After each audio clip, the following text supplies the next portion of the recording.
Is this going to work here? Are you too far away? Hello, YouTube friends. I'm going to sit here and talk to you here. I've just lit the chandelier. It's just up here, so you can see maybe you can see the shadows of it. I'm going to put a bit of film on the end of this, which is all about my tidying the kitchen, my workroom, the sitting room, which I did earlier on today. And also I've put all my sparkly lights up. Christmas lights don't last forever, do they? And the ones that I had round the window were they were dead. I don't know. So I have these new ones that you see me putting up at the end. You can just see little bits of them there. And they're for outside, in fact. But I'm not going to put them up outside. I'm quite happy to have them up inside here and have the kitchen very, very sparkly indeed. So that's what I've done. So I thought I'd have a chat with you because I've had a change of plan. So I had a video all ready to go up this evening for my YouTube friends. But it's all about me making Agnes's Christmas present. I thought, I don't really want you to see Agnes, my granddaughter. I don't want you to see her Christmas present before she sees it. So I'm going to put that one up a day or two after Christmas, by which time, I mean, she's only one. I think she wouldn't mind, but I've decided now. And so I've done some little bits of film about me having this big tidy up, and I'll put that on the end of this. I've been away for a couple of days. I've been down to visit my dad, who is in Lancashire. I'm up in Northumberland. And I also get to see my brother as well when I see my dad. Now, it's like with everyone, it's very, very restrictive, the way that we can see our relatives with this whole virus thing. And so Dad was behind a glass screen with an intercom, and I wasn't able to give him a hug, which was all very, very strange and upsetting. But everyone's dealing with the same thing. So I'm not going to make a big deal out of this. We're all of us in the same boat. But it was absolutely wonderful to see him at all. And to catch up with my brother a little bit as well. So I got back last night to some big news from my government, who hitherto they had relaxed the rules around contact at Christmas a little bit, but they've clamped right down on that now, especially in the southeast of the UK.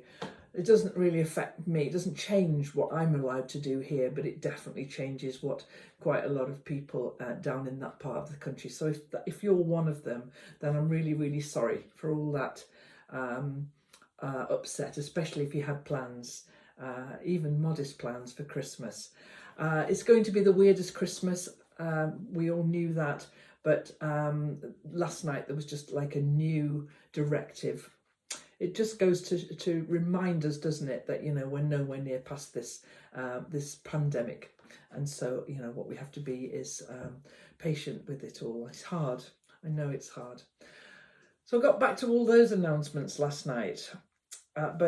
So that was all pretty grim. But then the other side of that coin was that, and this is very frivolous, but it really made me happy. I watched the dancing competition that I really love, Strictly Come Dancing. It was the final last night, and the person that I really wanted to win did win, which hardly ever happens in my experience. It hardly ever happens. But I think you would be under some very big rock if you haven't noticed that the announcement has been that Bill Bailey won that competition. I'm sorry if that spoils that for you, but he was not the natural choice. You would not have looked at Bill Bailey and immediately seen dancer, but he did a brilliant job for the older people in the country, holding the end up for them. Brilliant. And he's such a nice guy. He's a comedian, a musician, a really interesting personality. He's an incredibly good musician. A very, very accomplished musician. Anyway, Bill won and I was pleased. So that video that you're not going to see until just after Christmas, I was searching for some fabric to make the thing that I've made for Agnes, and I found this, and I thought you'd enjoy seeing it. This is, we were talking, weren't we, when we were making these Florentines not long ago, about the domestic science classes and the sewing and the cookery. Well, this is an apron that I made when I was 10 years old. So this is 55 years old. And here it is. And we were talking, weren't we, about how the sewing teacher, well, this particular sewing teacher, she was so fierce about having every single stitch completely and utterly correct. And what are these strange objects on the front of it here? Anybody hazard a guess? Well, they're supposed to be tomatoes. Or are they supposed to be apples? They look to me like those plastic ketchup dispensers that you get, that you squirt ketchup onto your chips. They look like that. I think they're meant to be maybe apples or tomatoes, I don't know. But every single stitch of this is hand stitched. I mean, it's pretty filthy looking now, but it's never really been used. It's 55 years old and it's just been in the back of a drawer for all that time. All this hand stitching here. I mean, it's tiny, tiny, weeny little stitches, probably about 20 in that little tiny inch there. And that would have taken me a whole term to make. I like the design. I mean, let's take away the idea of what it is and everything, but this design is cool, isn't it? With a very big pocket here. But I won't have worn it. And it doesn't give me a lot of joy looking at it now. But 55 years I've kept this, so I guess I'm not going to throw it out now, am I? I thought you'd like to see it. So I've got a lot of busyness to do over the next few days. One of the things I did yesterday, which was an absolute delight, on my way back up through Lancashire, I made a commission quilt for a customer who lives down that way. And so we arranged to meet up at the service station just near Lancaster. Masks on, 6 foot apart, all of that. And I handed over this commission quilt. I haven't got any pictures of it. A few little pictures, maybe I'll put some pictures in here of me stitching it. There's a few little bits and pieces of it. It's the most riotous, colourful thing I've made in a long time. And I think I've been making it for quite a long time.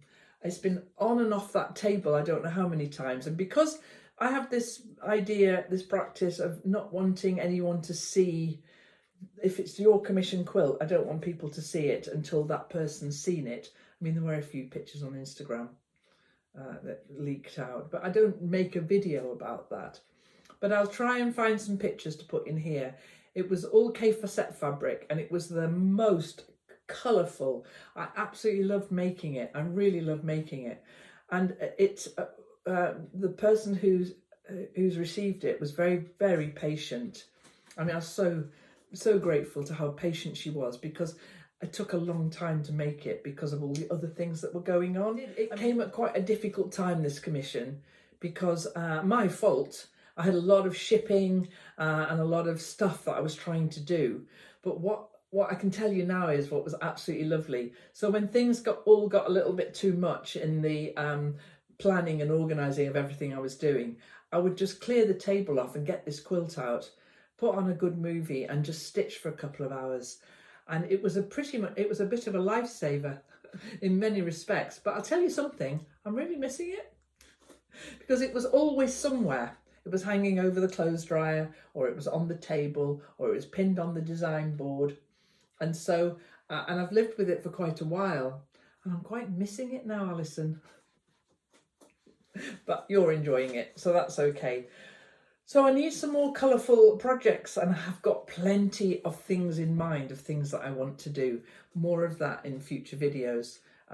This one I don't want to talk about any of that just now, but there's some interesting stuff coming up soon. Now, speaking of interesting stuff, if you're interested in this kind of thing, later tonight I'm doing a live stream over on Patreon, and that's my monthly live stream.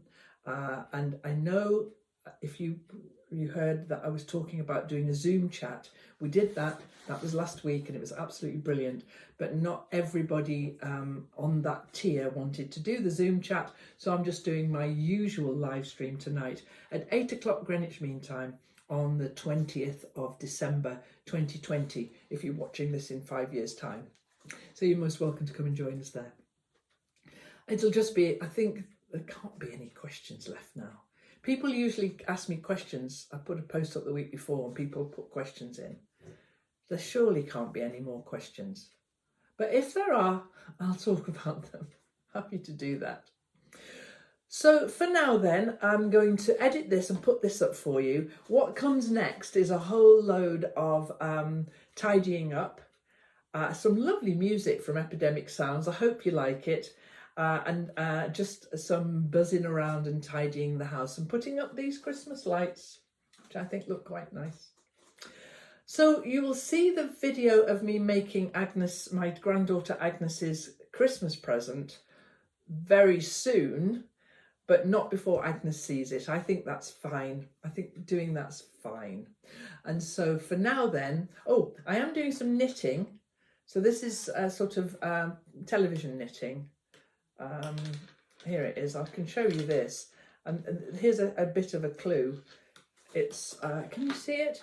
It's kind of like a checkerboard piece of fabric. It's got moss stitch around the edges for 5 stitches, and then the inside is like just knits and pearls, so that hasn't got a front or a back, and it's going to be that's going to be the narrow edge there, and I'm just going to keep knitting it up, and I'll tell you what it is. It's a blanket for whatever it is I've made for Agnes. I think you can guess now, can't you? Okay then, I'm gonna enjoy carrying on knitting this. It's very easy to knit. You don't have to think very hard. You know, knit some pearls. That's all it is. And I'll show you when it's finished. So for now then, whatever's going on in your world, you know, if you've been affected by these new government directives, or if whatever's going on where you live, we're going to have a different Christmas. There's no getting away from that. It is going to be quite a unique Christmas. And I think that we're going to need all the resources and all the creativity and all the imagination we can possibly come up with to make sure we manage it the best way we can. So I'll send you lots of love, because it's going to be maybe more difficult for some people to, you know, to not be with the family that they were hoping to see. So some people haven't seen family members for a long, long time. And so I just wish you very, very well and send you lots and lots of love. I know how lucky I was to see my dad on Friday. Even just for 20 minutes behind a glass screen. It was so nice to see him. And so I send you all lots of love and hope that you're okay. And I'll pop this video up for you for your Sunday video, and then soon you will see whatever it is I've made for Agnes. Take care, and I'll see you very soon. Bye now.